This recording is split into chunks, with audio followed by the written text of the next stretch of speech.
오늘 우리에게 주시는 하나님 말씀은 사무엘하 6장 1절에서 11절까지 말씀입니다.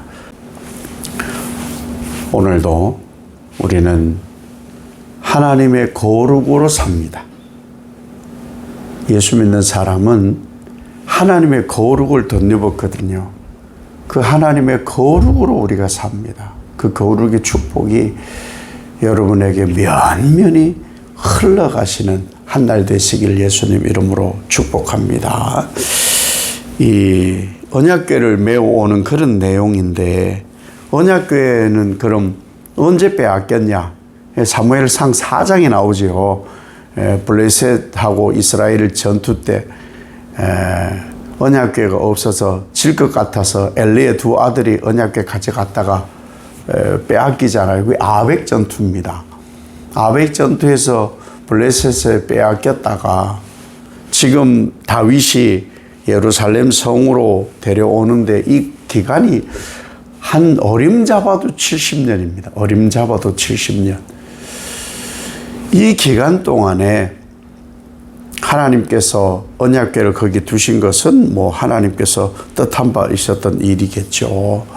다윗이 다 준비되어진 사람에게 하나님의 임재의 상징인 이제 언약궤가 있어야 되겠다. 그래서 옮겨가게 되는데 불상사가 생깁니다. 이 일은 참 우리가 반드시 하나님 입장에서 말씀으로 이해를 해야지, 그렇지 않으면요 예수 믿기 어렵습니다. 지금도 예수를 대충 믿는 사람들이 굉장히 많은 시절이라고 저는 생각을 해요. 그렇지 않은 분들이 훨씬 많겠죠. 노파심에 가볍게 쉽게 믿는 분들이 좀 엄격하게 예수를 잘 믿어야 된다는 생각을 해서 아주 이 말씀을 한번 나누어 보려고 하는데, 다윗이 언약궤를 가져오는데 동원된 사람이 3만 명입니다. 3만 명. 보니까는 노래 부르는 사람, 악기를 다루는 사람.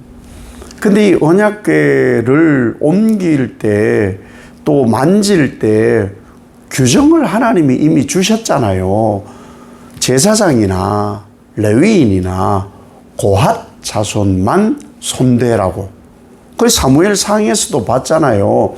이 언약궤를 빼앗겼을 때 블레셋에 갔는데 그 사람들이 구경하다가 70명이 그 자리에서 죽잖아요. 다 이유가 있는 거거든요. 분명히 민수기 4장 15절에 뭐라고 했냐 하면은 성물은 만지지 말라. 그들이 죽으리라. 하나님 말씀에 하나님 말씀 1.1획도 틀림이 없거든요. 그런데 이 아효와 웃사가 새 수레에 언약궤를 싣고 가게 돼요.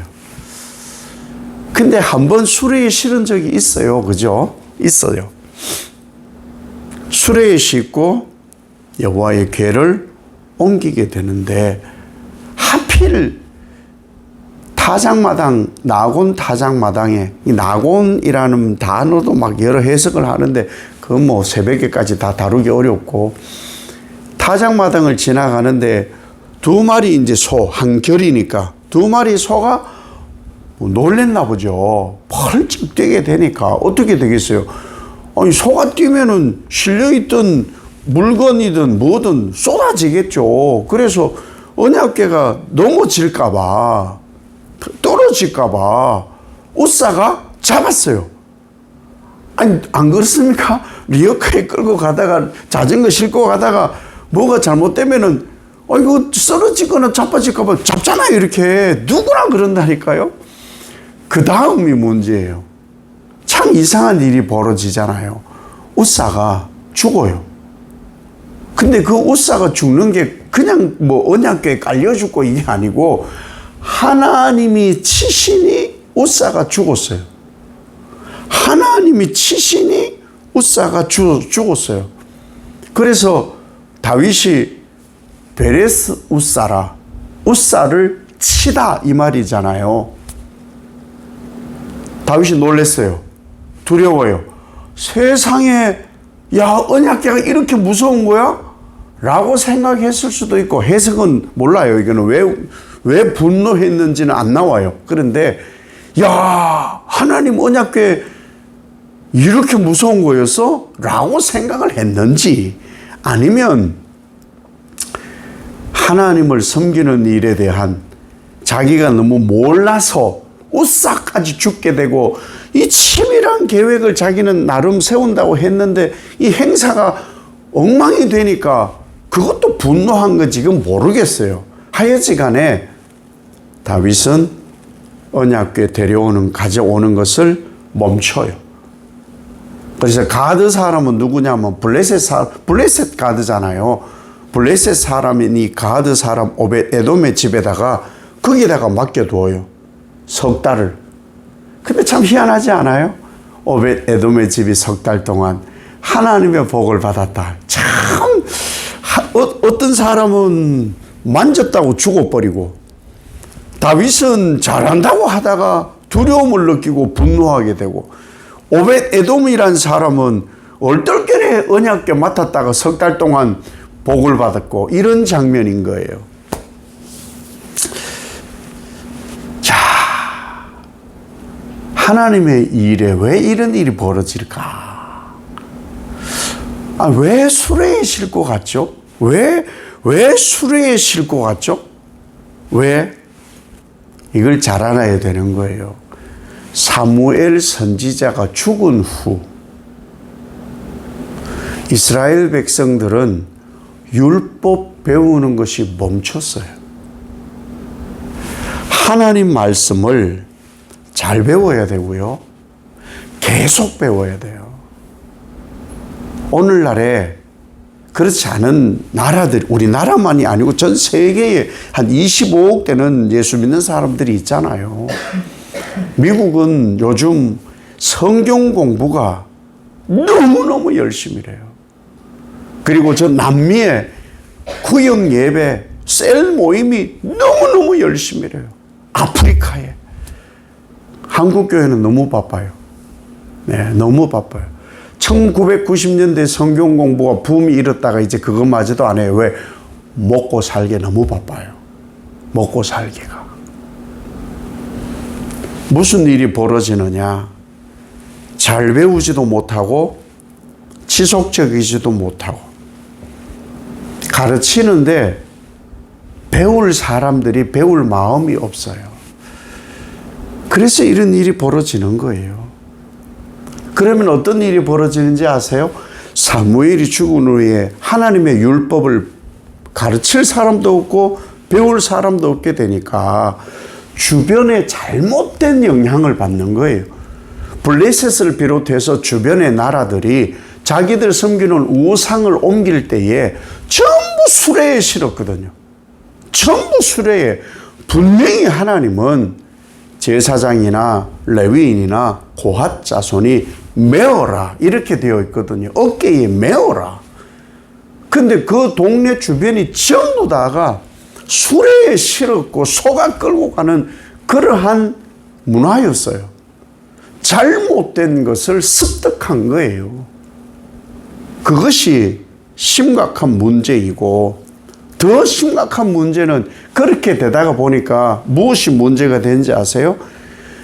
열심은 뜨거운데 열심은 있는데 방법이 잘못됐고 방향이 잘못되었어요. 헛심 쓰는 거예요. 헛심. 오늘날에 신앙은 하는데 열정적으로 신앙은 하는데 방향이 잘못된 사람들이 너무 많다는 거예요. 그래서 이런 일이 벌어진 거예요. 아이고, 참 겁나 하나님 일 하겠나? 예, 하나님 일 겁먹고 해야 돼요. 겁먹고 해야 돼요. 아무렇게나 하는 사람이 너무 많아요. 너무 많다고요. 그래서 성경을 봐야 되는데 성경을 보지를 않으니까 목사 설교가 듣기 싫은 거예요. 아유, 일주일 동안 힘들어 죽을 뻔하고 내가 얼마나 갈등도 많았는데 위로는 못 받을 망정 또 하나님 말씀 가르치고 학교에서 애들 위로하기보다 사실 가르쳐요. 사회생활이 어떤 것이고 이런 걸 배워야 되는 것이고 가르치지 뭘 인간되게 하고 위로되게 하고 이렇게 할 겨를이 없어요. 말씀은요, 그렇게 성숙되어졌을 때에 부모로서의 책임을 감당하는 거예요. 자녀로서의 책임이 아니라 부모로서의 책임. 어른이 되면은 감당할 걸 감당하잖아요. 맨날 그 뭐해요? 그럼 어른 되지 않은 어린이가 아니고 어른이가 뭐라고 해요? 나는 위로받을 데도 없어. 죽기 살기로 사는데. 그런 부모 잘 없어요.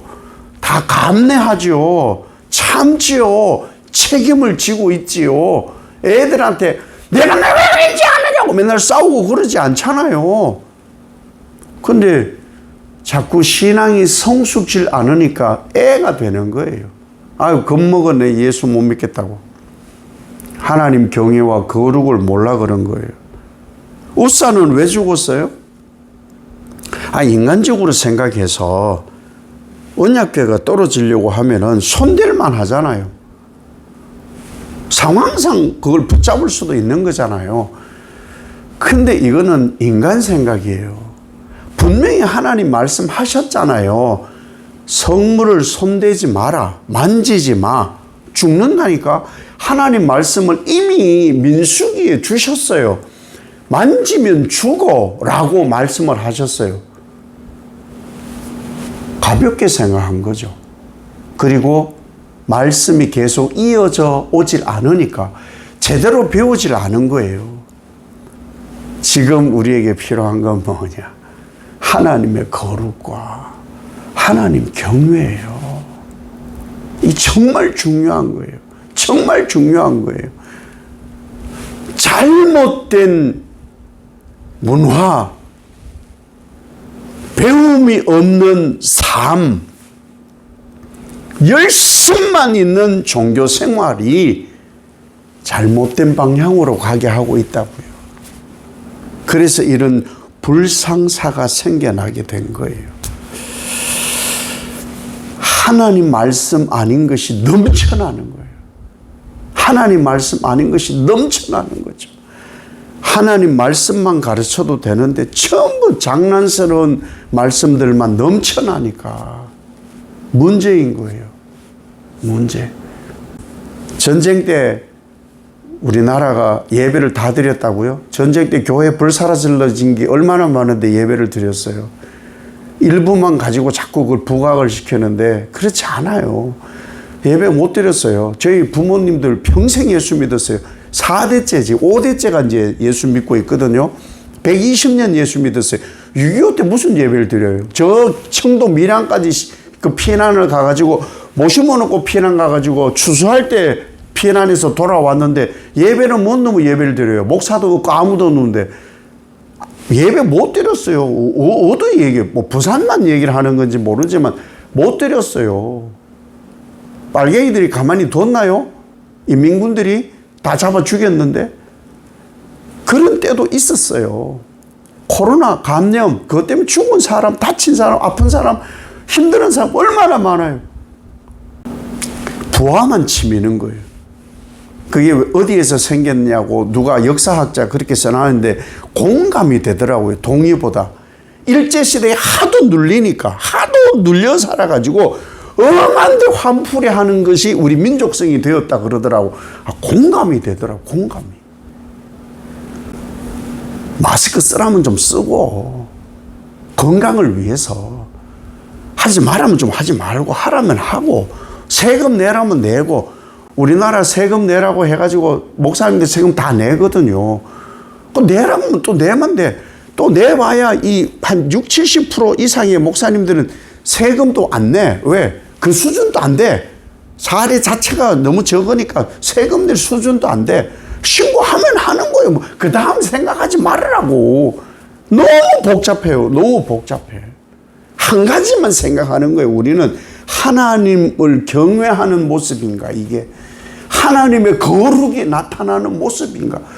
그러다 보면 손해도 보고 억울함도 있고 그런 거예요. 그거 하나님이 다 해소해 주신다. 그게 성경이에요. 말씀을 너무 쉽고 너무 가볍게, 하나님은 거룩, 하나님은 경외, 하나님은 말씀의 훼손을 못 참으세요. 정말 못 참으신다니까요. 하나님 이렇게 언약궤 만졌다고 죽여버리잖아요. 무섭지요. 솔직히 무섭지요.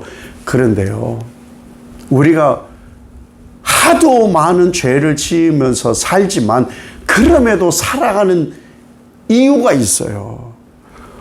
우사를 그 자리에서 즉사시킨 하나님이시지만 우리가 사는 것은 예수 그리스도 은혜인 거예요. 당연히 죽어야 되는데, 아니 죄를 지으면 하나님은 즉시로 죽인 하나님이 지금도 그 하나님이에요. 변한 하나님이 아니라고요. 그런데 우리가 죄인임에도 하나님 말씀대로 살지도 않고 뭐 자꾸 인간적 생각으로 말하고 생각하고 행동하면서도 즉시로 죽지 않는 것은 예수 그리스도의 십자가 보혈의 은혜 때문에 사는 거예요. 자꾸 뭐라고 떠들지 말으라고요. 하나님 앞에서 진짜 우리가 죽어서 하나님 앞에 가서 뭔 말하려고, 하나님 경외, 하나님 거룩, 하나님 말씀 정말 중요한 거예요. 하나님 예배, 하나님 질서, 하나님의 법, 이걸로 우리 사는 거예요. 구원이 거기서 왔으니까. 그렇게 예수 믿어야 되는 것이 진짜 신앙이고, 더 중요한 것은요, 얼떨결에 언약궤를 맡은 오벳 에돔은 복을 받았어요. 너무 많이 생각하지 말라는 거예요. 너무 복잡하게 생각하지 말라는 거예요. 우리에게는 우사 같은 그런 성정도 있고 오벳 에돔 같은 그런 성정도 있어요. 하나님께 솔직하게 맡기고 오직 하나님 거룩과 경외와 하나님 말씀과 하나님 법과 하나님 질서와 하나님 예배, 그것만 오직 진리로 믿고 오늘 한 날 살고, 이 한 달 그렇게 살아왔잖아요. 이제 또 새 달을 맞이할 때에 지금까지의 기도 생활과 말씀 생활이 새 달에는 또 녹아져서 열매가 맺어지는 구별되어지고 거룩한 여러분의 삶이 되어지시기를 예수님 이름으로 축복합니다. 아버지 하나님, 하나님 말씀은 사실 무서운 장면이 많습니다. 와, 이렇게까지 무서운 하나님을 내가 어떻게 믿지? 그래서 말씀은 지속적으로 우리에게 가르침이 있어야 하고, 우린 지속적으로 지켜야 하고, 하나님 말씀 가볍게 생각하면 안 되고, 하나님 입장에서 신앙함이 정말 중요하니 이것을 놓치지 말게 하시고, 나의 삶을 다시금 돌아보아 하나님 거룩, 하나님 경외, 하나님 법, 하나님 질서, 하나님 예배의 자세까지 잘 점검해서 무르익은 신앙인으로 복받는 삶 되게 하옵소서. 예수님 이름으로 기도 올리옵나이다. 아멘.